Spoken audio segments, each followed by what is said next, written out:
Kita marah saat budaya diklaim negara lain. Kita bangga saat dunia menonton.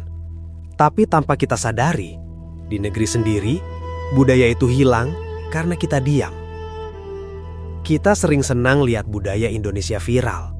Pacu jalur ditonton jutaan orang. Reok tampil megah di panggung besar. Kita bangga, kita tepuk tangan. Tapi setelah itu, kamera mati, lampu padam. Budaya itu sering sendirian, tidak lagi ditonton, tidak lagi dibela. Banyak dari kita mengira budaya itu cuma tarian, cuma baju adat, cuma acara festival. Padahal budaya jauh lebih dari itu. Budaya adalah cara orang hidup, cara orang bertahan, cara orang menata tanah, rumah, dan masa depan anak-anaknya. Budaya bukan pajangan, budaya adalah kehidupan sehari-hari. Masalah mulai muncul saat budaya bertemu hukum negara. Hukum datang dengan surat, dengan sertifikat, dengan stempel dan tanda tangan. Lengkap, rapih, resmi. Sementara budaya datang dengan ingatan, cerita yang diwariskan, kebiasaan lama yang dijalani puluhan tahun. Tidak ada map, tidak ada cap resmi. Di titik ini, kita sudah bisa menebak siapa yang akan menang. Biasanya lalu muncul satu kalimat sederhana. Katanya ini demi kepentingan umum. Kalimat itu terdengar baik, terdengar masuk akal. Tapi jarang ada yang bertanya, kepentingan siapa?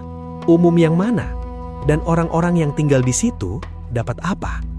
Yang sering terjadi justru sebaliknya. Orang yang paling lama hidup di tanah itu adalah orang yang paling sedikit merasakan manfaatnya. Kalau hukum kalah, hukum bisa banding. Kalau proyek bermasalah, aturan bisa direvisi. Tapi kalau budaya kalah, tidak ada tombol ulang. Sekali tempat hidup hilang, ikut hilang juga cara mencari makan, cara mendidik anak, cara hidup bersama. Yang hilang bukan cuma bangunan. Yang hilang adalah satu rangkaian hidup. Kalau kita lihat ke luar negeri sebentar, kita tahu ini sebenarnya bisa diatur.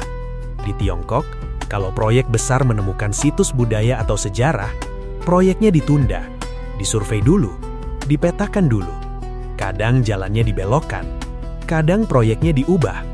Bukan karena negaranya lembut, tapi karena budaya masuk ke dalam sistem hukum.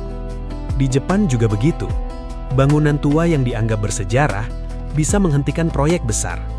Bukan karena nostalgia, tapi karena dilindungi aturan. Di sana, budaya tidak berdiri sendirian. Budaya ditemani hukum. Ekonomi menyesuaikan, bukan budaya yang selalu disingkirkan. Masalah kita sebenarnya bukan kurang bangga budaya. Kita sangat bangga selama budaya itu bisa ditonton, bisa difoto, bisa dipamerkan. Tapi saat budaya hadir sebagai cara hidup, kita bingung mau menaruhnya di mana. Tidak masuk peta hukum, tidak masuk hitungan proyek. Akhirnya budaya selalu diminta satu hal, mengalah. Dan ini penting. Ini bukan soal menolak pembangunan, bukan soal melawan negara. Ini cuma satu pertanyaan sederhana. Kenapa yang selalu diminta menyesuaikan adalah orang kecil dan budayanya? Kenapa bukan sistemnya yang belajar pelan-pelan memahami kehidupan? Karena kalau hukum selalu menang dan budaya selalu kalah, yang hilang bukan sekadar tradisi. Yang hilang adalah cara hidup, ingatan bersama, dan sambungan hidup manusia biasa.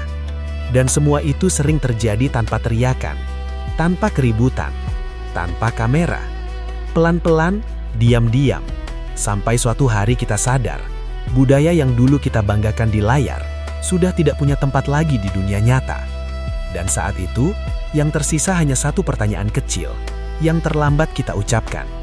Kenapa dulu kita lebih sibuk menonton, daripada menjaga?